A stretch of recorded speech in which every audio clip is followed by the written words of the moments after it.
And we are recording with Ed Szall, Julia Szall on what day is today? Tuesday, July 2nd, 2024. And yeah, so we were just talking about the and I'll have you actually introduce yourself and then we'll just jump into it. All right. So thank you so much for having me on, Tommy. Yeah. I'm an investigative journalist. I'm a producer. I've written for movies. I've written for shows, and I spent a lot of time just trying to seek out the truth. I think the thing that I like to introduce people as what I do is I'm also a Bible teacher, Bible study teacher. So this is probably the funnest thing I do, and I like to think the most impactful. But my professional job is I'm a journalist, and also I have the honor of producing on your show.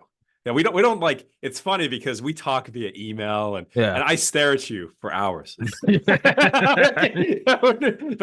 in truth though, Yeah. I'm the one that does some editing and puts the Yeah. stuff together in my team. But Tommy, it is an honor to be brought onto your platform. I've actually been Yeah. watching you probably for about 2 years now. About Really? 2 years. Yeah, I Oh, caught that's you when you cool. first started, and I was like, wow, he really is. He's a great conversationalist Thank you. and you had big guests on, and to be counted among them now, it's just it's an honor. That's awesome, man. I didn't know that. I always joke that when people say I watch a show, I put a little space between, and I'm like Yeah. reaching for and I'm like, do you like it? Because it really is. It's either like the friendliest, like, yeah, man, you're funny, or it's like, you fascist climate change didn't. And I'm like, whoa, but everyone, but just put your guns down. You're all liberal, so I'm the only one with a gun, but I'll put mine down and like, but yeah, no, that's awesome. And for anybody watching, because I'm vain, is I am still moving in, which is why apparently I have some form of double horn hair matted by sweat and dirt. And there is no studio, so there's a lot of echo. So I feel bad. You've been watching the show for 2 years. You've been seeing like the coolest studio, and you come on here, and I'm like a homeless guy in a Red Cross tent, and I'm like, "Hey, welcome to the show." And you're like, "Oh God, It's uh, gonna look good. It's gonna it's look good. gonna Don't be worry about that. And awesome." I think you Yeah, have an awesome view. You have an awesome view. I think that there's a lot of things to look forward to in this new studio space. I know you're a very optimistic fella. You keep it real, but you're also very optimistic. You like to, at least from what I've heard, from listening through your show, you like to keep a good outlook. And I think the fact that you can look to your left when stuff is a tough topic, you can just look to your left and be like, "Oh, okay, all right. Well, there's the outdoors. There's the sun at least." it really is, man, and that's something I'm trying to get better at every day. Is like you have to keep it, and that doesn't mean put your head in the everything's fine. No, but it's like being on the Titanic and like don't be delusional. Be like she can't sink. You can see the water coming up, and you're like, okay, so this thing is going down, but there are some lifeboats, and we know that there's another ship on the horizon. So there's like a non 0% chance we're going to survive. That's kind of how I try to look at things. Is like don't be delusional, but to me to be black pilled is the some people think it's the ultimate realist. I don't think it is at all. I actually, in my humble opinion, think it's a complete form of surrender. It's actually the opposite of what you think, in my opinion. It's you've ceded the holiest ground, your internal mind, the one thing that they can chop your limbs off, they can burn your town down, they can kill your family. Until you're dead, you still own your mind. And to preemptively cede that to them, I get it if you're in solitary confinement in Gitmo. You might be like, all right, we're in a bit of a pickle here. But like today, it's the July day. It There's is just beautiful. birds. It is And it's beautiful. You like, need to look at the birds. yeah, You need to account for this. This concept that you're laying out. Because I speak to a lot of young people. I spent a lot of time in the next, with the next generation. I've got employees who are among the next generation, and just because we're in the news business, because we're in the information sharing business, we talked to a lot of older folks too. A mhm, lot of I like to call them they're silver haired with wisdom. yeah, They're the kind of folks that speak into our lives. They call us when we're going through stuff, and they reach out and they support us. But I found this dichotomy. This is a true dichotomy we're going through right now, where there's a generational split where for you and I mean, you're in your 30s, I'm in my 30s too. We don't have a choice to just like give up and be black pilled, exactly. right? Like we got like Exactly. at least I like to think we have at least 50 years. I mean, Tommy, There's so round many one, people that have Tommy's said gonna be on here, good. they're like, I'm just happy I'm 77. And I'm like, kind of awkwardly like, I bet you are. They're like, oh, and I'm like, yeah, no, hey, hey, leave me to the wolves. Don't worry about me. No, but yeah. Well, that's I feel that I don't pour into what is a Marxist mindset, which is this: you just blame everything on the last generation, say we don't have anything, let's just burn it all down. There's a concept called accelerationalism, and I don't know if you've heard people talk about this. You and I have talked about some more esoteric figures in the dissident right, and they ascribe to accelerationalism. And I don't ascribe to that. I think that's like anarchy. It's anarchy, and also it works for a Zoomer or a Generation Alpha. Like let's say the 20-year-olds or the teens. Maybe they can think like that. And they say you got to get away with a lot of mindsets when you're that age. But for us, I mean, Tommy, I'd like to think there's going to be a Mrs. Kerrigan. I would hope. Sometime. I would love. I'd hope so. There's going to be some little Tommies rolling around. And for Edward, Edward wants the same. I want a house. I want a car. I want, Yeah. I want to continue to expand my business and my career. And I don't get to give up. And I got a lot of you and I think I actually heard you talk about this in a previous podcast recently. So I was like, oh my, Tommy's definitely on the same mindset with this. We're in a life right now. Like you and I are in a part of our life where we have a lot of people in our life who are either sick or dying or something. Like they're older, right? They're Hmm. passing on. And then we also have a bunch of friends who are having kids, right? Hmm. So we're all experiencing this, like, oh, hey, my buddy Hmm. that I used to hang out with, maybe go to the bar with, or used to play video games with. Well, he's a dad now. All right, he's got a Hmm. full-time job, and I get to talk to him maybe once every 2 weeks. That's the season he's in. And I think to this, especially when it comes to the people having kids, these kids don't get to pick to just give up. Right? They're Yeah. looking to you and me to say, Yeah. okay, Uncle Ed or Uncle Tommy, what are we going to do? Yeah. We got to eat. We got to have power. And in regards to the country right now, we got to have stability. I Hmm. don't want the people I love, and I'm a loving guy. I care about everybody. I try to really take that concept from Christ that I'm supposed to love people, even the people that Even the tick people me you off. hate, you gotta. Even the people, like that's a tough one. But here's the truth: is I know every day when I go out into this world, I'm doing it for the young people. I'm doing it for Hmm. the babies. I'm doing it for this next generation that looks to you and me as the leaders. And you and Yeah. I are going to be leaders. We're going to be leaders in our own communities, in our own careers, in our own businesses. And we're kind of already entering that stage. But I can't give up. I cannot be black pilled. I'm white pilled. All right. Yeah. I'm joy pilled. Okay. Yeah. Even if it's on fire. Yeah. No, Okay. it is. I was gonna say about the people you hate. Ram Dass, Richard Alpert. He's like a Harvard psychologist in the '60s. Kind of like kicked off the LSD movement. Changed into Ram Dass. He died in like 2019 or something. But he has this funny quote about it's easy to love the people who are lovely. So he's like, every morning I'd wake up and I would. He goes, and my guru told me to put pictures of those I love, and then mix in there a picture of someone I really don't love. So this guy's super granola, tree hugging, it's Ram Dass. He's long, beads and everything. And he did a bunch of legitimate, he also wasn't just like an empty guru. He legitimately, I think he raised enough money so that it's for like 1.5 million cataract surgeries in India and like he did his Wow. part. He left the world a better place. But he goes, so I'd wake up every morning and I'd light my candle and have a picture of the Virgin Mary. I'd have a picture of Buddha. I'd have a picture of Christ. He's like, so I'd say like Mother Mary, you go Buddha, and you go Christ. And he hated Ronald Reagan's Secretary of Defense, Caspar Weinberger. So he'd go Christ, Buddha, Mary. Good morning, Casper. And he goes, but that taught me to. He's like, in here, it just the epitome of Reagan versus like this granola guy. But I always think about that, like you have to try. And he's like, because if I can't do that, how deep is my actual heart? It's very easy to love. It's very easy to love Jesus. It's very easy to love, the selfless priest or the grand. That's fault. Hey, dude, that's playing the video game on like cadet. We can select. It's like cadet, enlisted, special forces, Delta, and it's like you're playing on tutorial. Like, oh, you love your grandma. Like, good, good. What about that guy that? Oh, I disagree with him. Okay, what about the next guy? Oh, I hate him. Why? And I think that actually does kind of pan into black pilling, white pilling. See, when I say seeding, I don't mean like putting seeds in me. I mean like seceding, seeding that land in your mind to something that might come to pass. But right now, I mean, I could wake up, I could stare at my phone, and I could say it's we're going to World War III. They're gonna use this new presidential powers to kill Trump. We're going to the Civil War, and it's like, or I am now mortgaging or I'm giving away this present moment. For who knows, it might come to pass in 2028. Right now, I'm looking out at the water, just some birds flying, and it's like, and by the way, I might have an aneurysm tomorrow and die. So this might Sure. actually be my last day. And What I an honor. exactly, you're right. And this is my last day.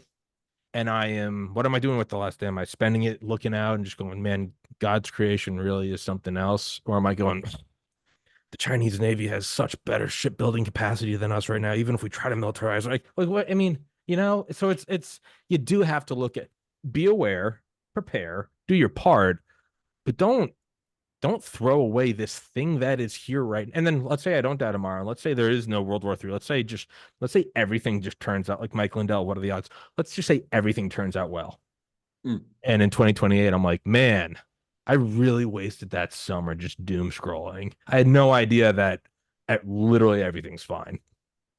Yeah, there's a lot to unpack there, but I'll go right at I one don't of them. grab whatever you want. You don't need to Yeah. address it So all. one of the things is, what Christ told us. I think it's in the Gospel of Mark, and this really threw me for a loop I had a pretty major job as a show host at nighttime. Nightly show host positions paid are few and far between. And I found a position. I started this place as like an assistant, and like I worked my way up to this. And in that position, I had to deal with a lot of stuff. It was very stressful. It was a lot of pressure. We had a team under me. This was a couple years ago as well. I was working at a place called True News. And I left that place. The boss of that place, we kind of had a falling out, and he went scorched earth. And this is the first time I'd kind of dealt with transitioning a career since I left the military. I was in the military. I was a tank commander. I was in for about 8 years, and that's how I got my U.S. citizenship. Oh, really? And yeah, and that's why I got into journalism, is I needed to get a job after. Fifth episode Yeah. I ever did was with a guy who was I don't know if he was a commander or what on Abrams tanks. Yeah. Oh, yeah, that's what I did. Yeah, Yeah. and I think I remember listening to that episode. I was like, oh, One of my hey, favorite episodes. that guy is a tank. So the funny thing about being a tank commander is that there's a lot of parallels between the very fast-paced nature of field producing for journalists and for shows and like show production. Because you know how it is. It's like, we got to schedule. Hey, where are Yeah. the graphics now? We need Yeah. the elements. And in the military, you get away with screaming at people. You get away with bloody murder. Okay, literally. Okay, there's been war crimes. Yeah. I didn't commit any, but I've heard about them. Okay. Yeah. And here's the thing: you don't get to do that in the civilian world. But what's kind of a takeaway from this is that when it comes to the mission kind of aspect of it, and so it was very easy for me. And I needed to. When I was in the military, I became kind of red pilled. I was during the Obama era. 2015, 16 is when I was getting out, and I was actually stationed at the University of Central Florida. So the University Okay. of Central Florida is one of the largest ROTC programs in the country. It's Mhm. where ROTCs for The officers, Knights. and so yeah, the Knights, exactly, the Golden Knights. And so they put me there because initially I'd taken this assignment kind of as a retirement assignment. And when I was in Germany, I was in Germany before this. I really got into like what happened with Benghazi, what happened with Patrick Tillman, and I'm like, golly, who am I serving? And then the Yeah. thing that broke the camel's back was I knew that we were lying about Libya because bases on the German side in the U.S. Army, we were holding back reinforcements. And I knew that. I knew that night. Oh, I was like, what are we doing? I went down to the chow hall, Wow. and I was working. I was actually helping at the time the command sergeant major of our battalion. And I remember him telling me, like, this is going to be awesome. Sergeant Szall, we're going to go to war in Syria. It's going to be great. You haven't seen this kind of action. And I'm like, you're nuts. Okay.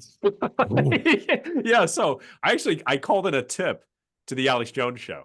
And it was like, this is the scariest thing I've ever done. I was like, I gotta tell somebody. I've got the document. Yeah. I was like, Julius Caesar. It's Szall. Caesar called me. He's in a tank. He just shot at Muammar Gaddafi. You're like, that's not That's not. No, I'm not making fun. I got to meet him with no, Dr. it's McCullough. good. No, I love No, him. I'm really good at accents too. So do ask me to do them at some point in time. But Do you know, Alex when it Jones. comes to this, Do it's Alex. I left it in there. I left a little note. I should ask Alex Jones if he's gonna keep his voicemails. Like if there is like this archive somewhere, I'm sure he does. 2014, there like 2013, He doesn't 14, there have it. is a There's a record. file in DC somewhere that has it. There's a Crap. server in DC that has it. Yeah. Don't you worry. But so I got this assignment. So I was taking it so I could I'd met my wife probably the Christmas before, and we were dating. She was a Christian. I was not. I was like, you know, kind of red pill, the atheist, kind of like the military. Oh I'm yeah, like, yeah. yeah, man, I'm gonna get through it. I'm gonna be a prepper. I'm gonna make a bunker. I'm gonna drink Mm-hmm. my pee. You know, it's like Yeah, yeah. you know, all this kind of Kind stuff. of And I sterile. was on a recon team in Germany, so I had a lot of good skills and also I know how to track people down. So took this assignment, started looking into journalism, and then I started a program. It was a Bible study program at UCF. It was a couple hundred of cadets, and then on top of that, they put me in charge of every enlisted soldier in Orlando. So it's like I had a program of about 250 to 300 kids, and Wow. I'd been a sergeant, I'd been a squad leader.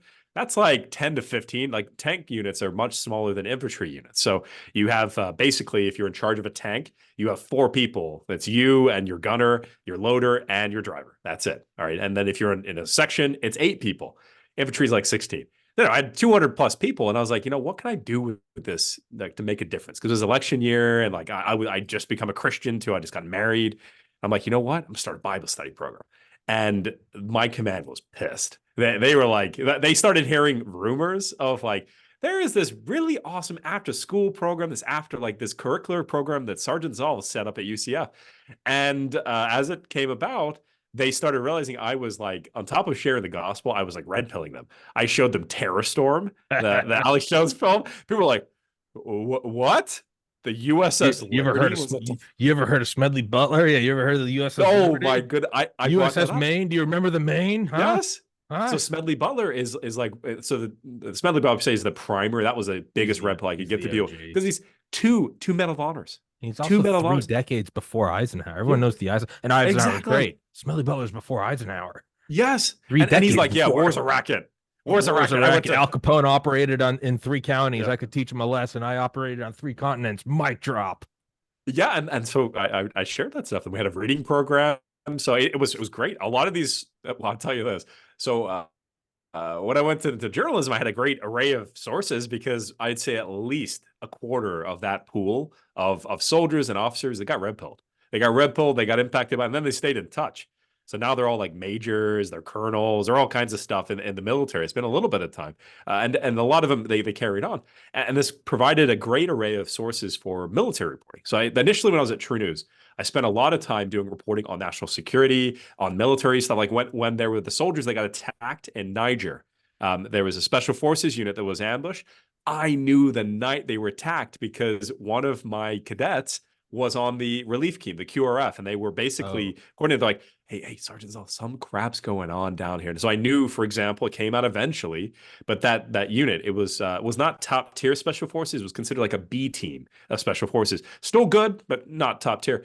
And they cut corners. So what had happened is they basically had gone on patrol and they decided to basically not set up a guard when they decided to just sleep in their trucks in the field. And the enemy, which was basically a local tribe terrorist group, they'd seen them, they got them scoped in. Usually a U.S. Army unit. I mean, in the modern era, we can take a lot because we got like close air support. We got tons of mhm. options, and people fear that too. They fear literally Sure. the hell and fury, like what happened with Wagner in Syria. I believe it was in 2018. And they took out 2018. 300. Yeah, like the Wagner soldiers were told, "Hey, stop what you're doing right now. Do not attack the U.S. base." And they're like, "We need to attack you to make revenge for what you have done." And the U.S. Army said, "Hey, Russia, can you confirm you have soldiers here?" Russia's like, "There are no soldiers there."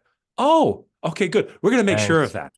that. Yeah, Yeah. boom, and they killed all of them. But the point of the matter is that a U.S. Army unit can do a lot. This unit was asleep when they got attacked, and thus there was a head cam video. I knew about the head cam, when it was going down, and so I'm included in my reporting.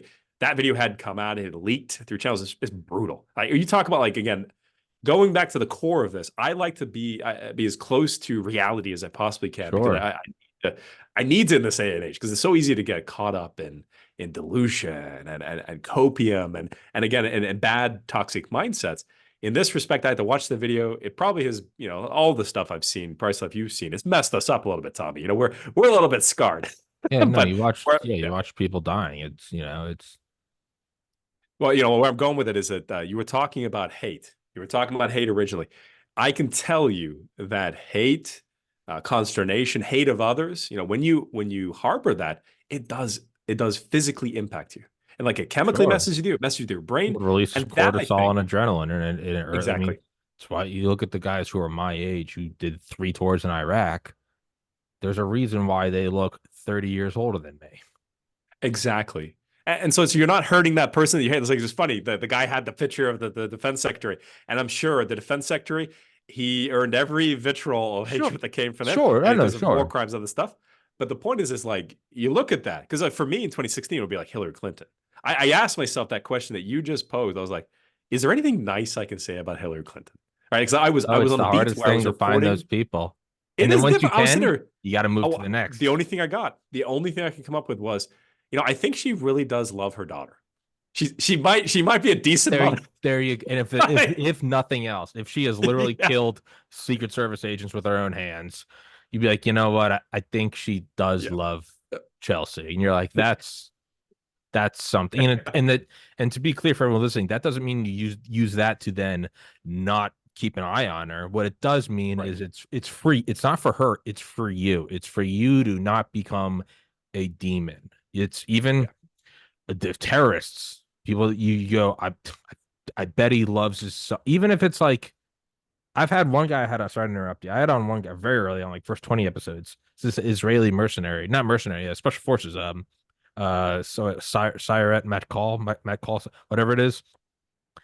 And he was talking about, how he feels for like terrorists. And he's like, they don't have any money. They've never seen running water, and they make maybe 10 cents a month, and then someone offers them $1,000 to shoot an RPG at a Humvee. If they die, they get to go to heaven in their mind. If they live, they get more money than they've ever had and their dad's ever had. And he goes, I feel for them. I have to kill them because they're coming to kill me. And I know right now it's like, are you standing up for Israel? Just shut up and take the point. The point is like it can go so far that with Hillary, you look at it and you go, okay, that doesn't mean you let her run free, but it does mean you keep something in your heart. You can go to the next step and be like, that bear is about to kill my family. I am going to shoot it in the face with a 12 gauge, but I do understand that it's trying to take care of its bait. Doesn't mean I'm not going to kill it. I'm going to shoot it yeah. fucking dead. Well, the hatred clouds us. That's something too, because people will say, like, well, what if they go that direction? Oh, well, why would you say something nice about Hillary Clinton? She's terrible. She's corrupt. She's hurt so many people. She's It's for destroyed this you, nation. not for her. It's for you. Exactly. It's for you and not for her. And that's the cool thing about you, Tommy, is that you've actually gotten to experience through your interviews a lot of these things. So what you were talking about there, that concept is dead on. I can tell you right now, the soldiers I served with when I was deployed to Iraq, for example, I was near Mosul, I was in Kirkuk. That whole shtick was to give the Kurds the oil. I remember getting in a stand up with the Kurds about this. The Kurds were getting their way. All right. They were getting their Kurds away. They were getting their money. They were getting their oil. And we were in this position. I didn't know about Smedley Butler at the time, but I did at least know it's us or them. It's us or them. It's me and this ragtag group of 20-year-olds, which I want to make a point on this. People don't recognize this. We send our soldiers to war. We essentially send a bunch of like late teens, early 20s individuals with multi-million dollars worth of equipment and a license to kill. I And look back even at 19-year-old frat boy Tommy, and I always joke. I yeah. go, man, how did I not die? I had access. I had the only pool on campus in Valdosta, Georgia. I was a Oh my. god. And then you go, all right, now dial that up to you can call in an F-22 Raptor, and you're like, oh wow, Well, that's oh funny you wow. mentioned Valdosta. So I know about Valdosta Woo. because I was at Fort Stewart. That was my first duty station. So we partied out there. What years were you at I Valdosta? was there 2000 my freshman sophomore year, so August 2009 to May 2011. Tommy, that's when I was there. Really? That's I was in crazy. I was in Pi Cap. We had the I worked at Flip Flops. Do you remember a guy named Benjamin Gray? You remember? Does that ring a bell? No, No. I was I was Okay. I was I was a bad human. You're So bad. I But didn't hurt. so I that's didn't the hurt thing. This anyone, this but is absolutely, yeah. I was living like a 19-year-old frat boy. I Right. turned it around. I got into med school, but that freshman year is I look back at so when I like shake my head and I go, I don't know how I survived my freshman year. Okay, you know, you've been to Valdosta. It's like, man, It's wild. that is Okay, Mad we knew Max we were before not Mad driving Max was a back thing. till Monday morning if we went out to Valdosta. Well, I'll tell you this though, is I often reflect back that even my senior sergeant, okay, he might have been in his 40s. Like I'm talking about the top dog. Yeah, Top dog is in his 40s. He's not even with us half the time. The guy that's like literally in charge and can tell me to go shoot somebody is like 25. All right, he's 25. We're driving an Abrams over over cars. We're yeah, shooting up buildings, and that's why like I hear the stories about the invasion because there's a difference between like doing what you have to do to protect each other. Like there's honor in that, and I think like to Romans, it says to be honorable. Be honorable if you're serving as a soldier, as a policeman. I knew that, as a soldier, I got to be honorable. But there's some people that took it to crazy things. A lot of the people in my unit, I was in 3rd Infantry Division. So when I came to the unit, it was after the invasion, but there was still some of the sergeants and some of the leadership who'd been in the initial Thunder Run. Like 3rd Infantry Division, 315, 115 Battalion, 130th, 164. They were all the main armor units that pushed through Baghdad. And it was a turkey shoot. sure. There's still videos about the Abrams and its supremacy on the battlefield, though that's being challenged now because you and I are both, to a degree, a little bit at least autistic when it comes to information. We're like, yeah, let me look at the battle statistics that's coming out of your. We know It's drones not have doing knocked out a well. couple Abrams. It's Yeah, not doing well. I mean, not doing well. you want and then you start looking at it, you go, well, is it just we're just doing it because the Ukrainians aren't well trained? Sure, you do, but then you go, then why are we even sending them? Oh, we're getting free R&D. We are getting free R&D, and There's only so a much lot of people have R&D you said can that do out in it's Nevada, or do you sad. want to, or do you want? I know it's horrible. Well, I'm just they want to see the direct impact of fear because when you talk about R&D, it's the drone usage.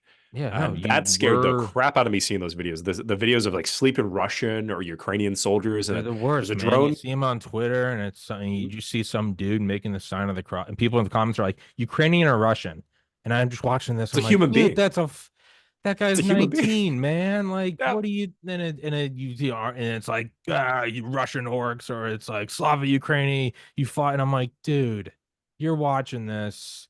You've got 2 Pornhub tabs open, you're eating an enchilada and scrolling through Netflix and going Slava Ukraini, and you're even putting the wrong flag, and it's like, dude, that's somebody's entire every Christmas memory, every laughter, every the first beer they snuck. That's someone being snuffed out, 10 million views on Twitter, and you're saying like good riddance to someone you've never met and to a place you'll never go that you couldn't point out on a map till 2 years ago. That's dark, man. It That's is dark. dark. And I think of a lot of people, they look at this. You made a good correlation. There does appear to be a regard to the chemicals it produces in the brain, a correlation between like porn usage, consumption, or addiction, It's and justice. It's violence. in their You know, mind, it's justice. Mhm. It's somebody retweeted, they go, there's nothing more bloodthirsty than a neoliberal whose children won't fight in this war. They look at Crazy. it because it's dude, Have you heard of the it's band Rise Against? By the way, Rise Against the Machine or Rise Against. Rise Against, I believe, is the name of the band name. I know Rise Against the Machine. Didn't they require vaccine passports to go into their Oh, geez. Okay, so I don't think it's Rise Against the Machine, but this band, back in the day, you and I both remember the iPod days. All right, yeah. we're on the cusp of like before we actually remembered we were operational before the cell phone. I had an iPod, and on my iPod I had a bunch of Green Day. I had Rise Against. I got into Rise Against when I was overseas because Rise Against they became incredibly active on the anti-war question, and so there's a song about a soldier who's like seeking is like our age, seeking out like identity and justification and honor and wanting to like be something big for their country. And then the song ends. If you hear this, you maybe can hear it out to the podcast.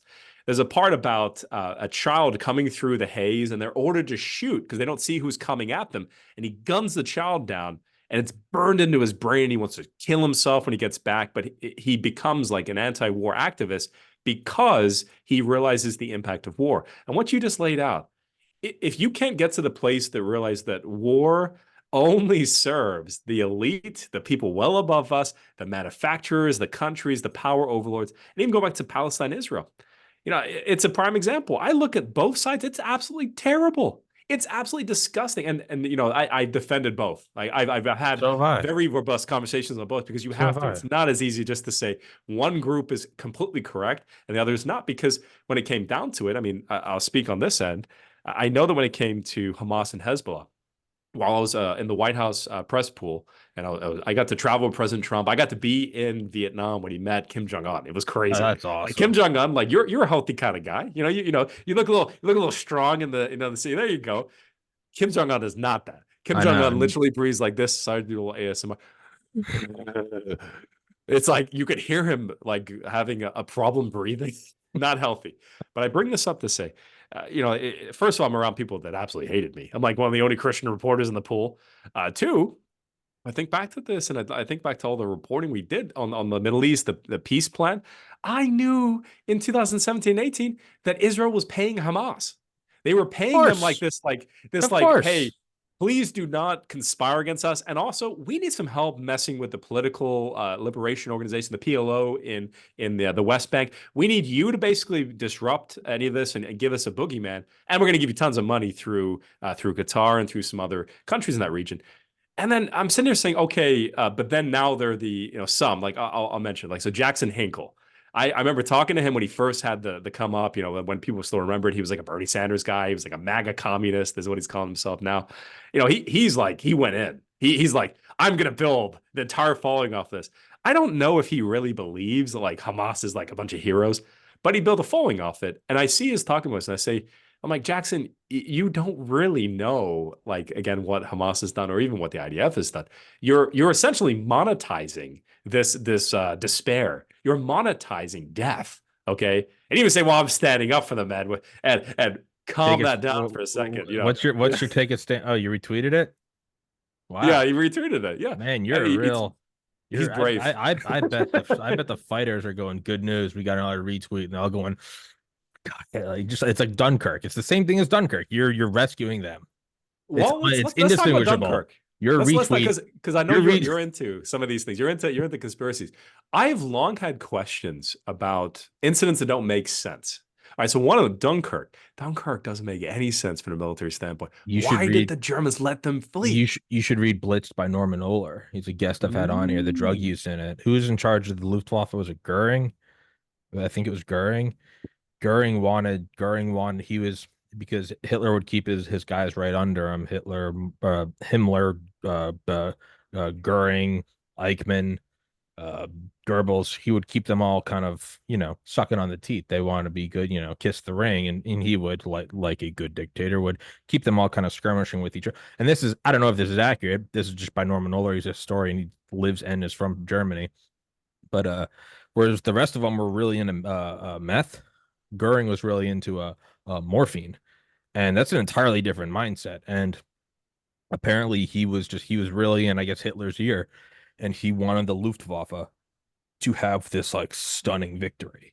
And so the Mm. ground force, this is all according to Norman Ohler. I have no idea if this is accurate. World War II is in endless, there's 100 trillion books on it. I don't know, shut up.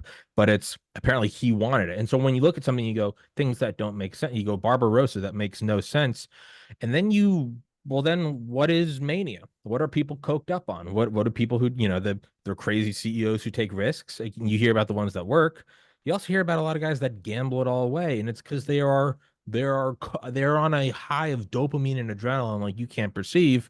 And so if you take that and Murring, they call him Murring, I guess, because morphine, Murring, he comes in and he's on morphine, and he wants the and Hitler, for whatever reason, maybe he just hit the meth. And this is all according to him, but it's for the things that don't make sense. How would you make it make sense? Why Mm. do Operation Barbarossa? And it's you just hit a meth pipe. Oh, I'm gonna take them all. Let's go. It's that frat boy mindset where it's like that.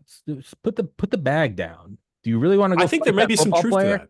that. No, I don't I, know. I think I But think there things that might there don't might make I think there might be sense. some truth to it because historians what they do is they dig up documents, correspondences, especially and like records, and they try to like interpret them. And there may be something to that, that they might have won the Luftwaffe to get the victory.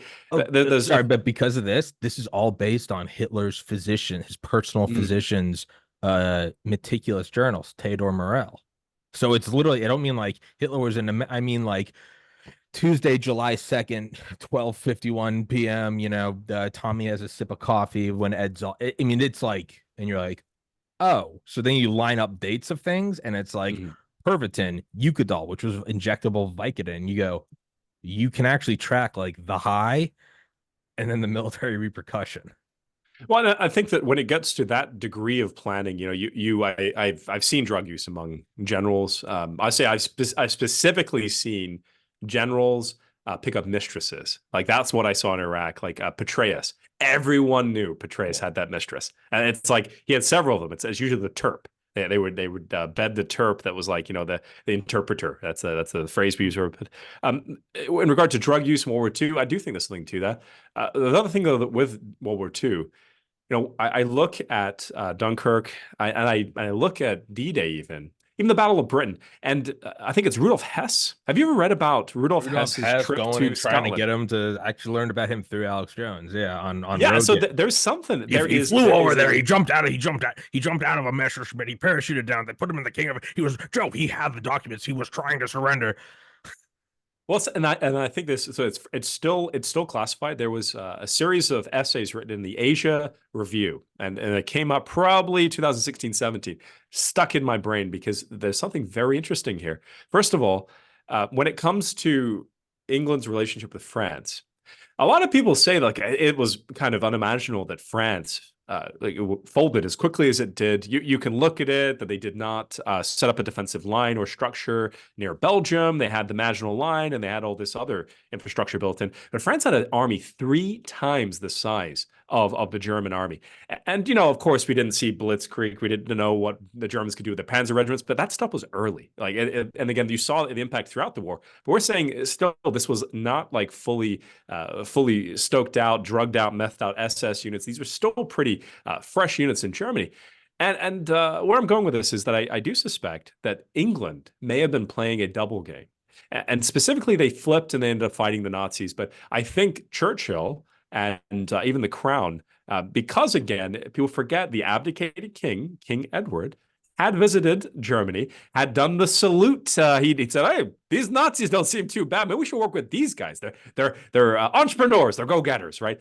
And this was a thing. The British government, in one sense, especially through Prince Philip, the late Prince Philip and Queen Elizabeth's husband, he had an affinity, had family members that were Nazi members. But I would say this: Dunkirk, big question mark. D-Day, why the panzer regiments that were within distance were not sent in, were not used. That's weird to me. Lastly, why didn't the Germans invade England? I'm British. I'm a lot of things. I have many different hats I wear at different parts of my life, but I'm British, and I grew up and I went to a really nice kind of private school. We it's a feeder into Eton, so they told us a little bit some of the raw truth. And they were telling us literally that England was absolutely defenseless in the year leading into the end of the Battle of Britain. If Germany had invaded, they would have succeeded. They would have been able to occupy. Worse, the British people would have been like, we're done. We are so sick and tired of the way this has been managed and how we've been sucked into this war. It's just like World War I. We want to be done with it. There was a chance that they would have been able to successfully occupy them. But I think back to this and kind of the underlying games that occur. And I think to just what I saw when I was in the White House press corps, there was all these games. And it's again, it's going to happen anytime there's power. And you and I, we only get to read about the games, the chess that happens behind the scenes hundreds of years after, sometimes thousands of years after. We can read like what happened in Alexander the Great's court after his death, and all the things that were done in the post in the end of his life. We don't know about what's happened in regard to the war on terrorism in regard to that, but we do suspect there's been similar games. And I know that when it comes to the situation in Europe, like, as we look at it now, what is Europe in a better place than it was, before the wars? I would say right now, because you and I, we pay attention. It's communist. They've got immigrants everywhere. The countries are just hellholes. Okay, they're not in a better place. They're not even like us anymore. Like they say it's part of the West. I wouldn't consider Europe to be reflective of you and I. You and I are good old Americans now. I'm a transplant. You're from here, all right? And we don't really have a ton in common with Europeans. But then we're told to care about them as fellow Westerners because of the NATO, the post-World War II alliance that unifies us, bonds us. But then we don't talk about how the fact that that alliance was forged specifically to keep Germany down and Russia out. Right? Mm-hmm. And lastly, US in. It was a way so America didn't become isolationist again. And that's why they came at President Trump so fervently. I remember going to the NATO summit when he was like, yeah, none of you people pay for any of the things we have here. This building, we paid for it. And you know what? You're going to pay more, or I'm going to start using this, or I'm going to gut this. And they're like, he's a threat against the whole world. He's going to empower Russia. It's like, no, he's a businessman. He's saying that you people are mooches and communists, by the way. Okay. One thing I find interesting that maybe kind of alludes to like a hidden power that everyone knows exists, but I mean that to just find maybe the evidence of is like stupid Trump, stupid orange man. He thinks blah blah blah. What it remove hatred for Biden. I don't like him. You don't like him. I'm sure almost everyone that watches my podcast don't. Just remove that for a sec. Just remove the emotion. Just put it aside and just look at it like it's a movie a video game that has no implications. Are they now not doing everything that Trump wanted? Are they not paying more for NATO? Are they not now?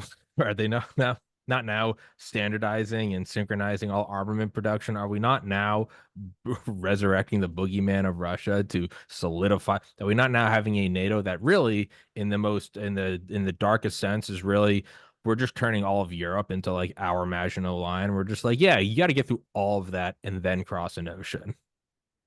Yes, no, we are doing all the things that they were saying President Trump was going to cause by getting his them policy. To do what Trump wanted, Yeah. which is, and I mean, hey, Ukraine war too, I guess. Yeah, the Ukraine war was an unmitigated disaster. And you look at this last week, I was reading a story about how Poland, which so my dad's side of the family, they're Polish. That's where I get the nose. My mom's side's Indian. That's where I get the tan, right? But I think to the Polish, Brzezinski was Polish. There's a lot of neoconservatives that were Polish. And they definitely have a neoconservative mindset in Poland, even though they have this pro-family aspect through President Duda and then the Justice Party. They also have this warmonger end. And the warmonger end was calling for a no-fly zone over Western Ukraine this past week. And again, it's like they say it flippantly, like, oh, hey, we should just set up a no-fly zone.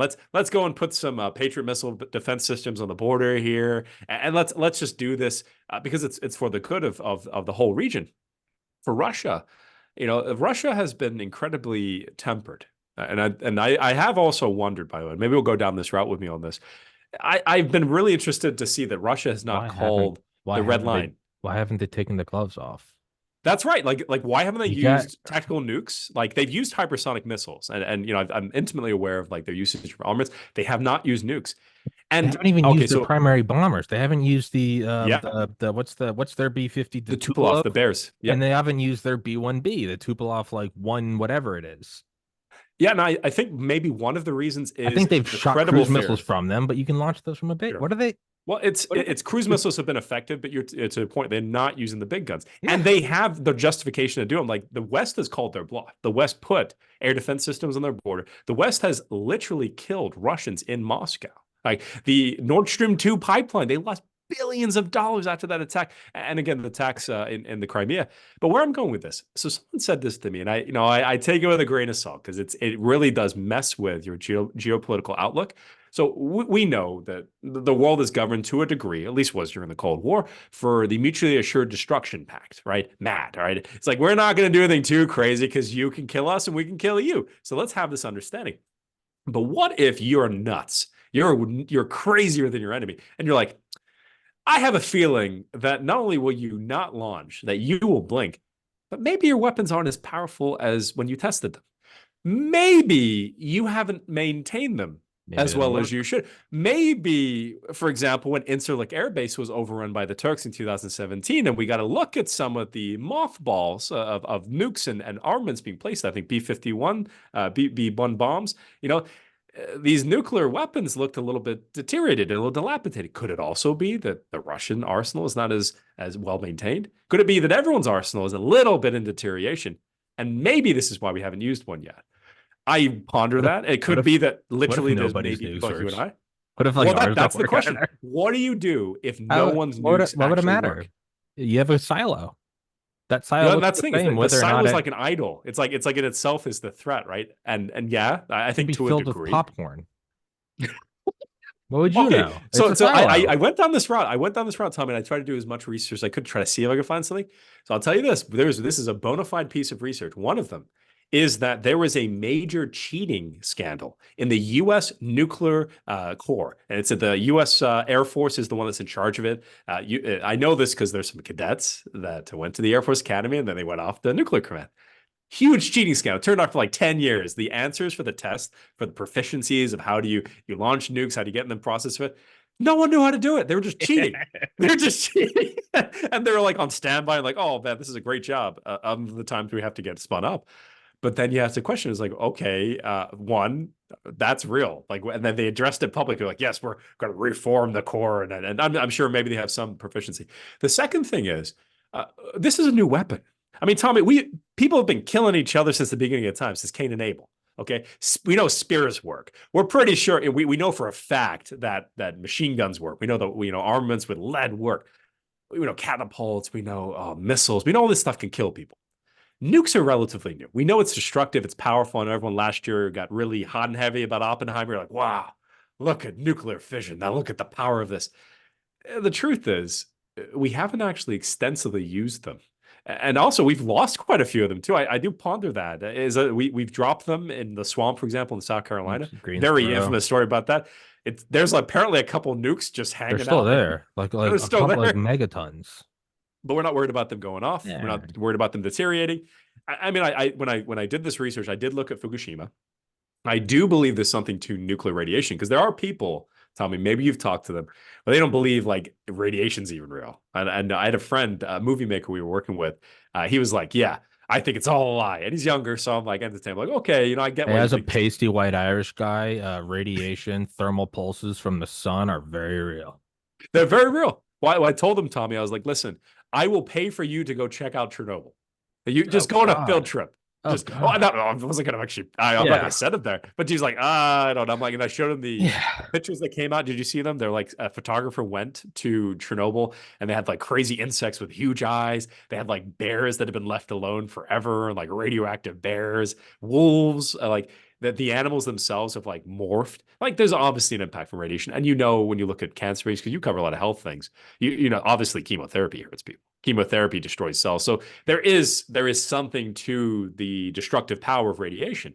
But I think all this to be said, bringing it kind of into a good bubble, is that when we look at geopolitics, we look at the spread of the world.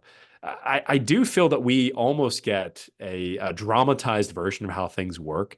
And I know this to be true because I was there. I watched it in real time. President Trump did something different. So much so that they multiple times threatened to kill him. Remember Kathy Griffin, The taking that severed head. severed head. Still, even think back during the transition period. Remember when the lights went off during a briefing, and like John Kelly, who was the Secretary of State for a time, he's like, "Oh yeah, I accidentally hit the light. My bad." It's like, no, no, no, no. It was around the time he was talking about gutting, the spending for Do Ukraine, gutting the spending for NATO. do you remember when that like missile shot off of the coast of like Maryland or something?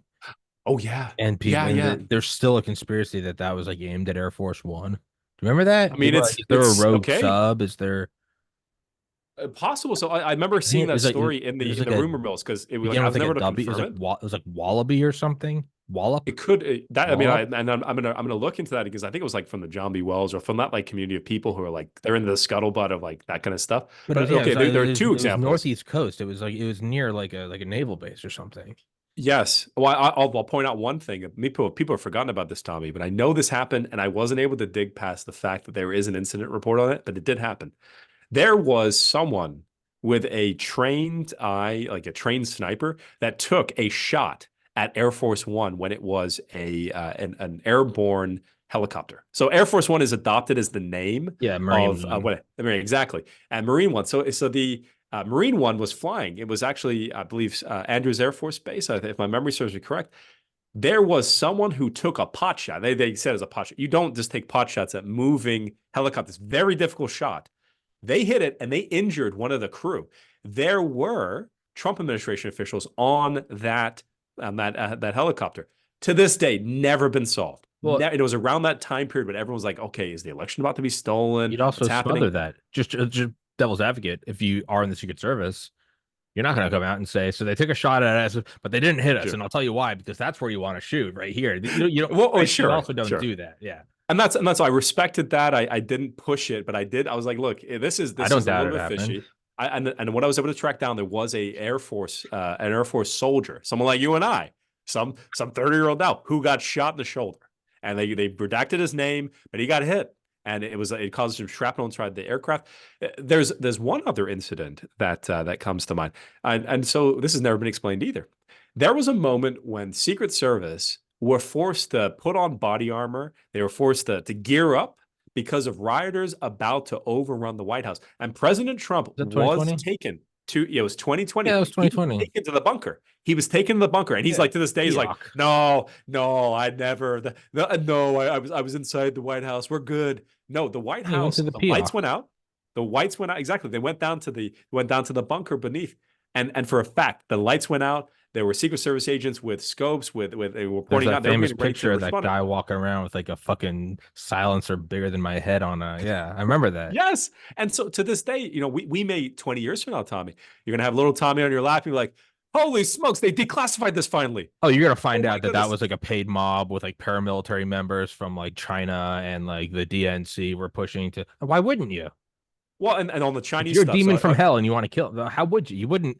You don't roll up to the beach in like a D-Day landing craft. No, it's 2020. no, you pay Warfare's mafia people, changed. you pay Yeah. mercenaries. And on the Chinese, so something I learned recently, I did some reporting down the Daring Gap with Laura Loomer. We went out to, Yeah, I've we had were Michael with Yon Michael on. Yon. Yeah, Yeah. yeah, Michael Yon, a good friend now. And I didn't know this, and they kind of showed me and proved me it. Really, the truth is the Chinese are behind the cartels. The Of course. Chinese Why are wouldn't you behind the be? Yeah. immigration No, effort. why wouldn't you be? Yeah, and When it's you become very understand what personal we're for me. doing in Ukraine, you understand what China's doing in the cartels. And with Chinese, that they're behind. Obviously, we already knew about the fentanyl, but they are intentionally pumping fentanyl into our country. I actually had an employee who died, an overdose of fentanyl, and so it's very personal. And it hadn't dawned on me because I'm not the war hawk kind of fella, especially after being in the military. So when it came to this, I was like, oh my goodness, the Chinese killed my employee. And it was a good friend of mine. I used to do the Bible study with him, and he overdosed. And it's the truth of the matter is, China. There's no good reason that what there would be ever be a good reason. But think about this: why would you ship in a drug that even touching it or even a little bit of it would kill people? Well, there's only one reason to do that: is to What are kill a what population. are the opium wars? That's right, the Why opium would you wars. poison a water supply? Why would you burn grain? It's war. It's war. Yes, and maybe half the time for you and I, especially in our generation, on top of not getting blackpilled, we're also just trying not to get eaten up by this machine that is happy to sacrifice us as a lamb to their altar. Yeah. You and I, we're building lives here, and the enemy, the people that are in charge of these things, in charge of the money, the power structures, they're happy to sacrifice you and I, Tommy. They'll use and abuse us, as Christ said. But the point here is so it doesn't destroy you and I, we can't let that poison our spirit because then truly they've won. Yeah. Okay. Yeah. And it's, all these things, like you have to, if the deep state is as formidable and evil as we think, like you're retarded to think that they're not going to take a couple literal and metaphorical pot shots. Hmm. Why wouldn't you? That's exactly and they're not stupid. It's not as open as like, a rogue F-15 was shot down near the White House. Like there's contingency plans for this. And, yeah, no, it's so I guess the one thing that kind of I always come back to is like they haven't killed Trump. That by no means means they're just good guys and they stole the election. They conspired to put out a bioweapon, but they respect the integrity. No, shut up. They've tried to kill him, no doubt, and it's all classified. Our grandkids will find out about it, but they haven't done it. Now he's a billionaire. He's got resources, sure. But you and I, we probably have the same resources. You and I would be like a fair fight against one another. Make an alt count, Venmoing people to go, shit on your doorstep. Millionaires, more of a fair fight between one another. Billionaires, more of a fair fight between one another. The only way you can fight a nation state is with a nation state. So how is he surviving against a clear act from a nation state? That then drives me to the logical conclusion is there are still people within this nation state that don't just agree with them, but are actively helping them. Yes, Right. And now, just like you I think can't go that's full correct. black pill, you also can't go full QAnon and be like, the good guys are in charge. I don't think they are, but I also don't think they're non existent. There are some people there that are like, this is treason. This is Civil War 2.0. It's just, it's covert and it's classified. It's not Gettysburg and, a hand cranked Gatling. It's just, it's with Facebook and ballots and vaccines. Well, there is definitely a group inside the government and now retired from the government that they're the Manchurian but good guys. The Manchurians, as in they're the eternal class of workers, sometimes contractors, and what comes to mind is two things. Remember the BLM standoff, not the Black Lives Matter, but the Ammon Bundy standoff. The And land, up yeah. until that point, no one knew that the Bureau of Land Management had their own like federal forces, like SWAT teams. Of course You they know, did. and so when NASA, I looked into NASA this, does. Department of Energy has it. The Department of Treasury has it. Well, Like all DOE these, should have it. They control sure. nuclear core Well, production. that's right. Yeah. But my, That's a my point to it is that, little uh, asterisk. yes. Well, my point to it is that when it comes to all those things, that there is a state of there's people our age, maybe a little older, that their interest in this is that they want to see their pensions. They want to see like, the country not completely fall apart. They've been paid to protect some of these folks. They've been paid to maintain the structures.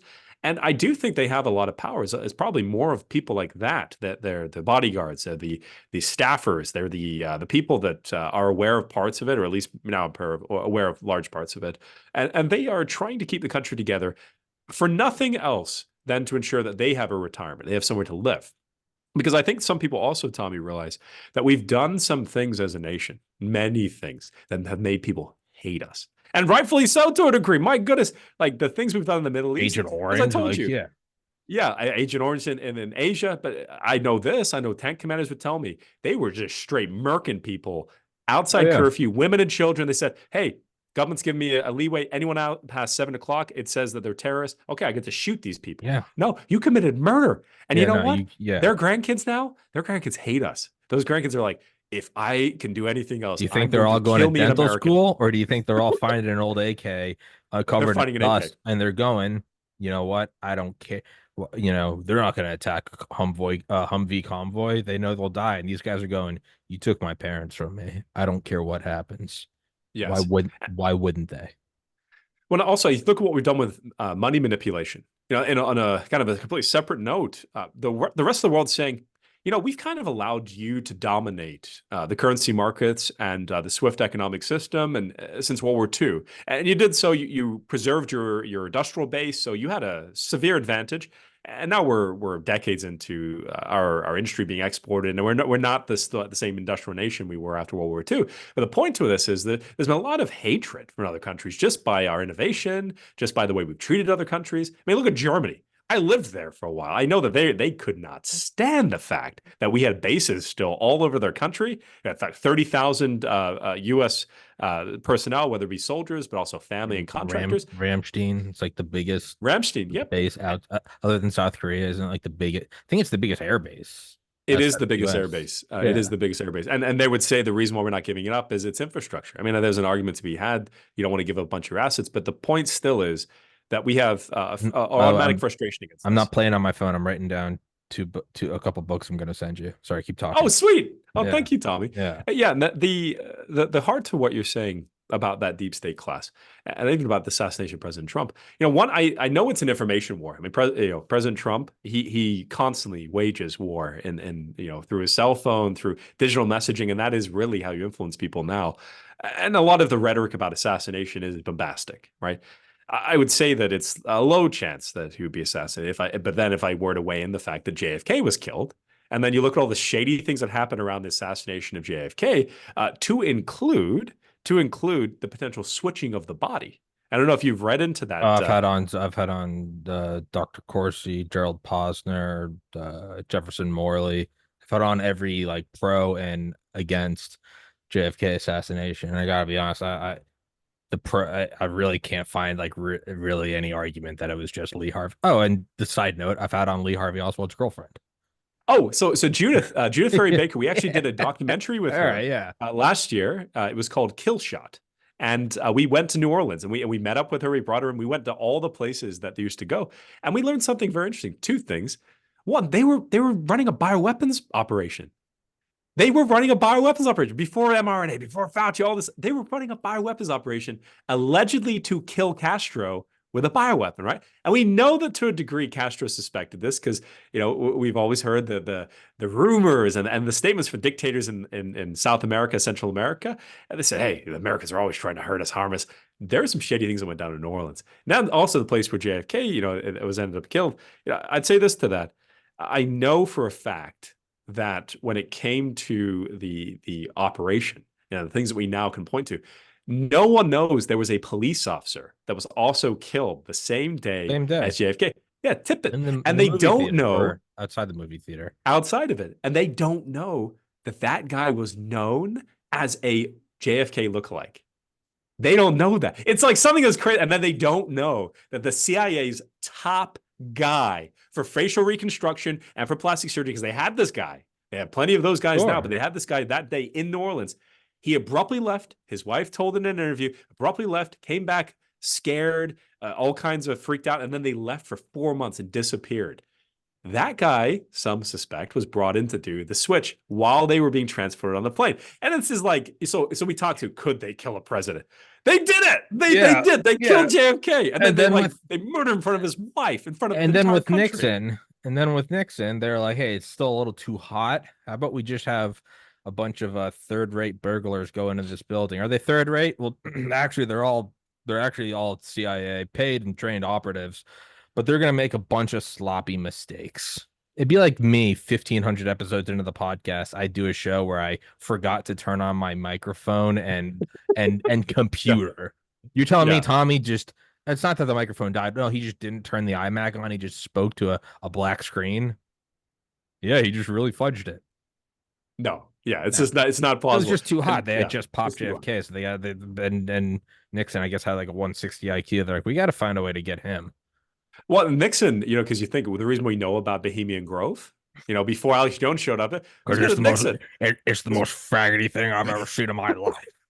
So I interviewed a fella when we were doing the documentary on USS Liberty, and Colonel McCluskey is his name. You might have interviewed him across maybe one episode. I've tried to get on people from I know one. He created Earth Day. He created Earth Day, and I interviewed him. I interviewed him the same day Epstein died. So we went from there to Epstein's ranch in New Mexico, and we were on the ranch. Oh, where they were doing like human cloning. That whole people don't know about that. Yes, about the blackmail operation. No one knows about the cloning ranch. And they also had a fertility statue. Yeah, like we legitimately went onto we broke onto it. We took down license plates times.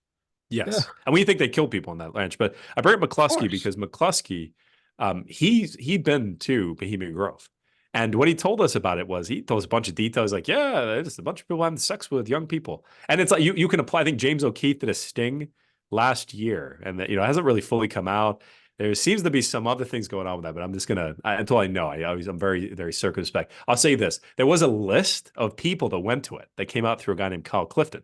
Additionally, I know James O'Keefe finally got people to go in and get jobs. The truth of the matter, if you want to boil it down to past the likely esoteric kind of nature of the crap they're doing, like blood magic and all abuse of kids, all kinds of stuff, what it actually is literally another example of that our class abusing people our age. Like, hey, kid, you want to be a waiter? You want to make a couple $1,000s to serve Henry Kissinger some roofies? I mean Kool-Aid? Come work at the Bohemian Grove camp for the summer. Oh, by the way, you're gonna have sex with him. You're going to be sodomized by Henry Kissinger. No, thank you. Okay. Maybe that's your thing. Maybe you're like, I've always had a thing for old Henry. No, I doubt it. I'm just, No, it's true. It's true. Some people are into that stuff. We are look at him and you go, I like the fact that he looks like a 3,000-year-old troll. I like that. Yeah, you can put on Lord of the Rings soundtrack and try to just power through. Legolas, take him down, and maybe, but Yeah, on top of the black like occult magic, which I legitimately think they do believe in, and maybe there is an actual force. And again, back to the optimism thing. When I look at like proof of like baby sacrifice and Moloch, like to me, people are like, how is that not a black pill? I'm like, how is it not like evidence that they're not stupid? These people are all incredibly smart, incredibly well connected, and have the most advanced technology in the world, and they believe in a dark force, which means they either are all delusional or they have some sort of evidence that a dark force exists. Well, if there's night, there must be day. Jesus dropped the mic. Like that's how I look Amen. at it. So I'm like, they're either delusional, in which case this is good news, guys. They believe in an owl god. We're gonna win. They're a little off their rocker. Or no, so they've actually detected using, magnetometers. There's a dark off-world force. I'm like, that's awesome, man. That means there's a bright off. You literally, it's Sure. not like this isn't me being cheesy. It's like, no, the opposites are the only things that imply one another. The fact that my phone is face down right now implies that there's a face up. Like it's just Mhm. it's not good or bad. That's It's how just I came what to it is. Christ. It was recognizing that Well, the there's evil. same. I It's like recognized that had to be a positive. That had to be good. What's good? If I once you knew start evil seeing, existed. you learn about like the military industrial complex and you're like, okay, but then it starts to get so over the top with like, Balenciaga or the Franklin Mm. scandal, or you don't even need to do Pizzagate, do Epstein's Island, and you start really going into it and you go, there's such an evil. And then you go, well, then there has to be an opposite by definition. If there isn't an opposite, then there isn't true evil. And I'm seeing with my own eyes that these people are demons from hell. Well, that's the truth. And when it comes down to it, because we kind of weigh through this stuff, we do have a responsibility, as you said at the beginning of this podcast, to protect our own. And Hmm. we got to protect our own from the crazy, nasty people who want to abuse us, use us, and kill us. The same goals of the devil. With this said, I think that we are going to learn. Not maybe we'll never learn. And I do ponder this. I don't think that when you get to heaven, you get access to like this encyclopedia of all the sins and debauchery of all the world of all the existence, right? Maybe we get a moment, maybe we get a period we get to ask some questions like, "Hey, what happened on Jeffrey Epstein's island?" I mean, I wouldn't ask that. I would ask about the Nephilim. I would ask about the battle between angels I and want to know the and pyramids. demons. I'm straight up. What was that about? Yeah. What was that? But then I think about this. So Tommy, what we know from the gospel of Jesus Christ, the revelation of John, even in the book of Revelation, we know that when we are reborn on the final day, we get a body that's like a brand new sanctified body. And we know the Lord can't be around like sin and stuff. So why would we remember any of the We might crazy not. trauma? We may literally like, because my wife always gets me on. She's like, honey, do you think we're going to be married in heaven? I'm like, but Apostle Paul said we're not going to be. What? Whoa, whoa, whoa, whoa, Well, whoa, whoa, whoa, whoa! What? You're gonna cheat on me in heaven? Are you gonna be with? Like, no. He said that we're not gonna like be like that. yeah, It's like, it's like the very idea of like, will I see my brother again? Like, probably yeah, not, but I also won't see people that are still alive, and I might not even, I won't see Tommy. Like, I might look at Tommy as alien to me as I do you. I'm like, I'm not Ed. Ed's right there. hmm. You A might be, new and identity, you a go, new oh, look identity, at, a new being. and then you start to go, oh, look at Tommy, look at Ed, and you go, yeah, and then you go, oh, so I'm either neither of them or I'm all of them, and then you start to get to the do unto others as you like to have done to you, love you Well, as I think love about my, or love each the other as alien I have craze loved you. recently. Yeah. You've heard, yeah, the alien craze is interesting because I heard something finally, like kind of, I was wondering if there's going to be like a Nephilim or Joe, like aliens are demons. I'm demons. telling you right now, these Yeah. demons, Aleister Crowley, you got to look into the brace. They're not here to help. They're little elves. They're going to try to pull you in with bright light and technology. They're not, Joe. They're here. There's a post-human era. All right, You could Alex, tell replace everyone him. where your Twitter is. You could be. You have a good impersonation. I'd say this to it. This actually ties into what you talked about drug usage. I know there's something going on. If a bunch of people are doing DMT, actually a bunch of tech CEOs, like a bunch of rich people doing DMT, and then they're using it, like they're all seeing little elves, and they're all Seeing using the it to same like, thing. yeah, they're seeing the exact same thing. So, okay, what is that? Then there was something I heard this past week. It is that someone conversed with aliens, like one of the top guys who's been on Joe Rogan. So he said, look, we converse them. What they keep saying is they look at human beings as like lesser than them. They're completely separate. They can't impact us. And almost as if that they're a different kind of complete spiritual entity than us. That would fit into the alien demon paradigm. And it would also fit into potentially again this concept of there being many creations that the Lord created on the 7 day period in the book of Genesis. What I know is this: I could use my time period with God to ask about aliens, or I could get ready for eternity without any of this trouble. But I know here on earth, Tommy, I have a job to be a truth seeker. The Lord has raised me up, put a girdle of truth on me, and given me supernatural protection. He's given you protection from all the psychos and nutbags near you. And they've given me protection over my career. And what I need to do with that protection is I need to serve others. Serve others by seeking out the truth and doing it courageously and boldly. So then maybe we can bring more people with us to the final destination, to New Jerusalem. That's what I'm going to be doing. And I'm so glad again that I get to connect with people like you, Tommy. More than the fact that I'm actually getting to converse with you other than text messages and emails. It's good, but also I know we're like-minded, my brother. So I really appreciate chatting with you. Yeah, and I do look at like so you're a military. I didn't know that beforehand, but it's like you have like the tiers, you have like enlisted, then you have like Green Berets and like Rangers, and then you have Delta Force and DevGru, and then like above that Special Activities Division, right? CIA Title 50 under Eisenhower.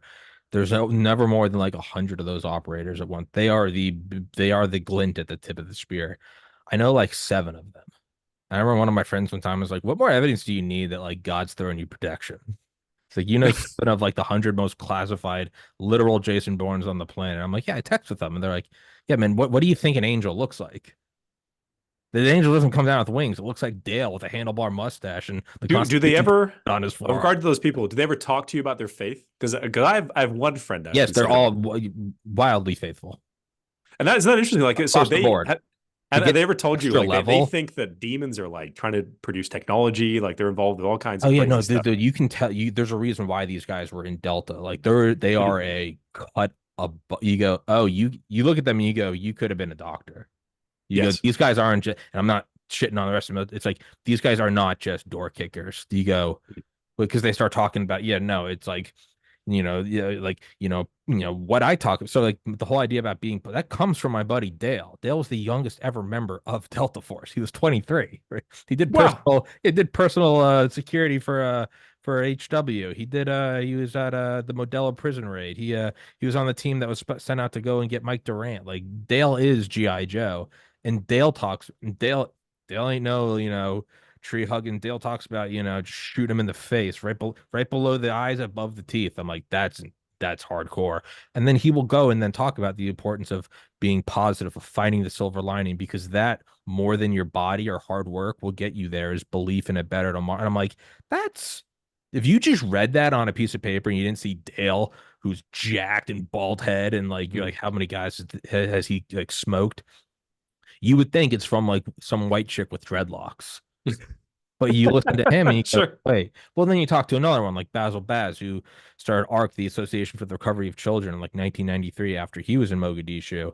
And now he just goes in straight up like military operation. They go and rescue kids, oftentimes, I think, across the southern border.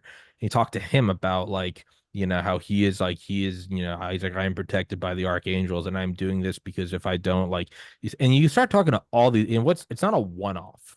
Some of them are a little more guarded about it, but I think it's just because their survival instinct thus far has been stay guarded about everything. Where they, when they do the podcast, you don't see anything but like a black sheep on it. So I'm like, oh, I don't think that's that they're just guarded about everything. Yeah. And it's just, so they'll be like, yeah, yes, pray to the Lord. And they kind of just cut it there. And I know my place. I know to shut up.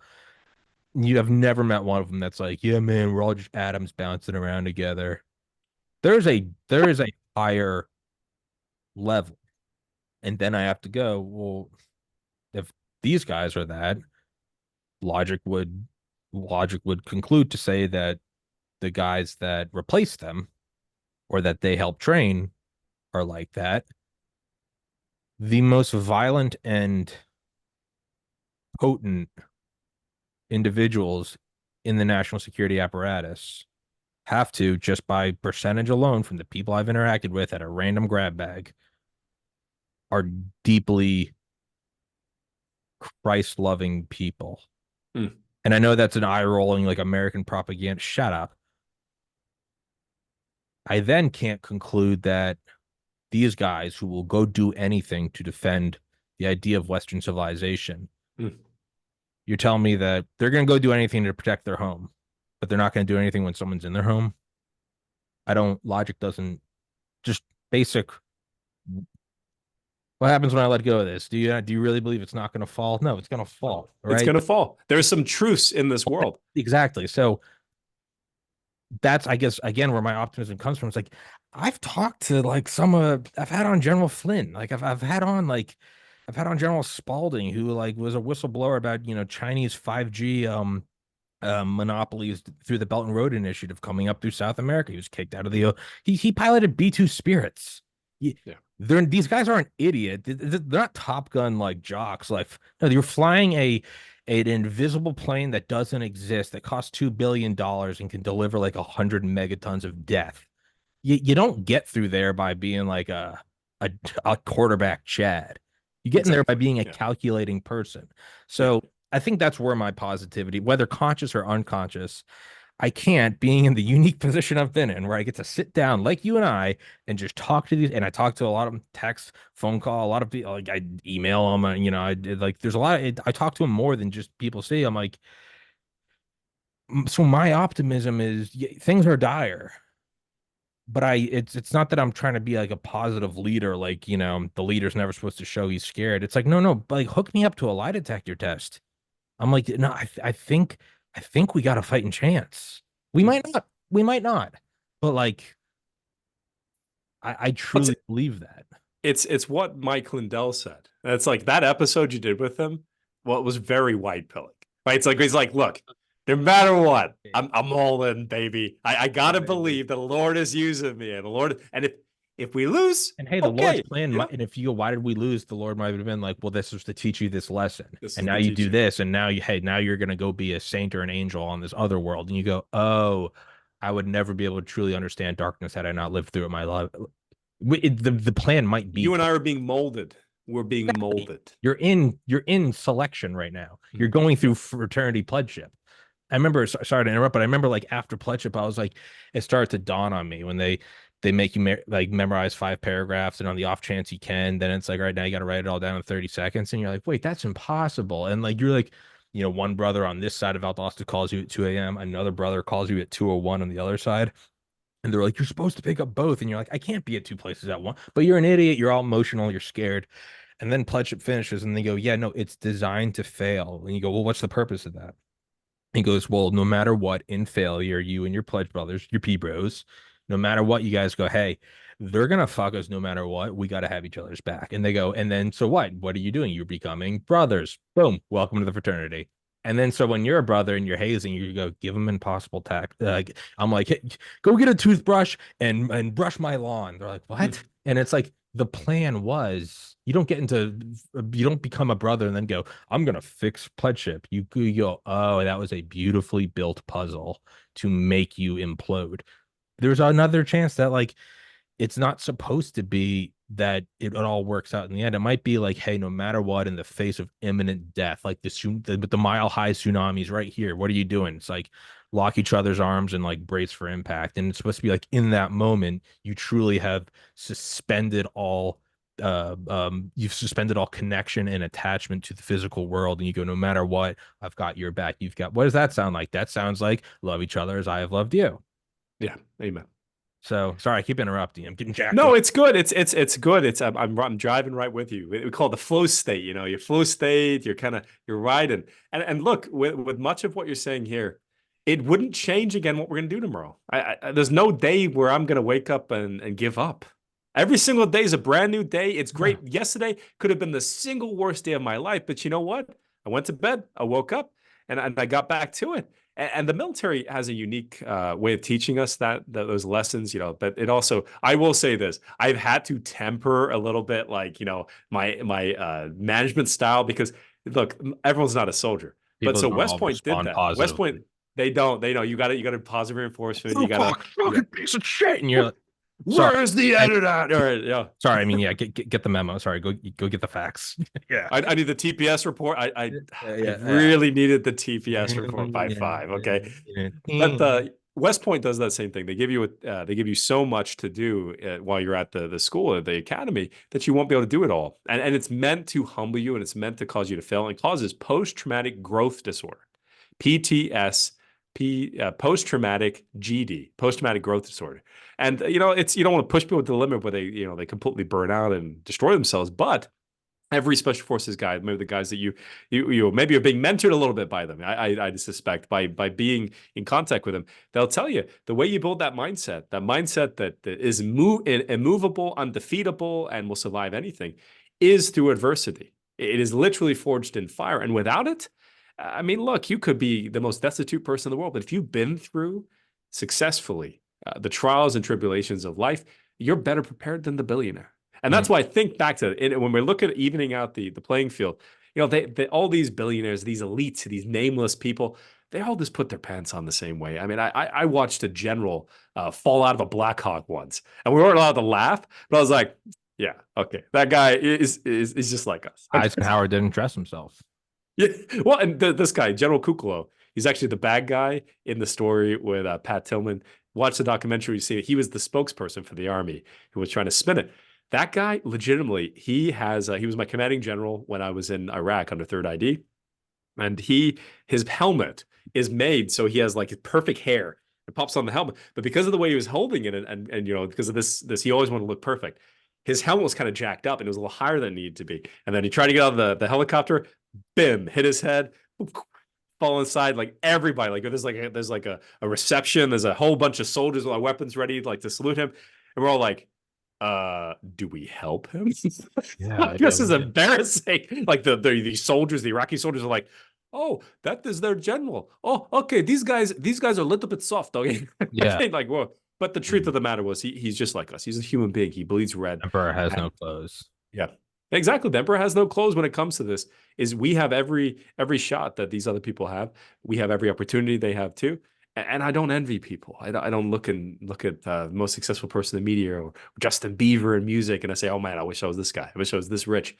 No, I'm happy with what I have. I'm happy with the circle of people I have. I was just reading today in Proverbs about how we are judged by having foolish people around and wise people around. I've got the wisest people in the world. I got wise guys with me. All right. I get to talk to Tommy Carrigan. All right. I get to talk to a lot of really awesome people. And a lot of people don't have that in their lives. So even if today I went bankrupt, I'm completely destitute, I'm still going to have my relationships. I'm still going to have my mindset, and I'm still going to have my skills. So for all these reasons, we will never be defeated, Tommy. Yeah. We're going to be living for the kingdom. Yeah. And it is, and maybe we'll wrap it up with this. And it's one thing I think about, and it's just you and I were, like you find out 2,000 years later about like the power maneuver, the literal Game of Thrones behind, all power.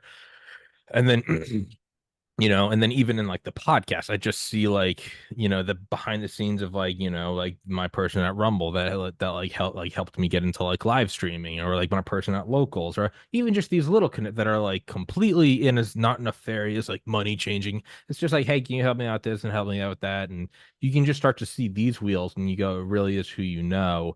And then you go, well, if I've seen this, and then you must apply it to, well, now add money, now add political positions, now add military invasion, now add the, extraction of resources. You go, this is how the whole world works at the higher level, is these kind of who you know. And then you start going, oh, and it makes me think of the Steve Jobs quote. He goes, the moment you stop looking at the world as this fixed thing, there are street lights and there are roads and stop signs, and it's just what it is.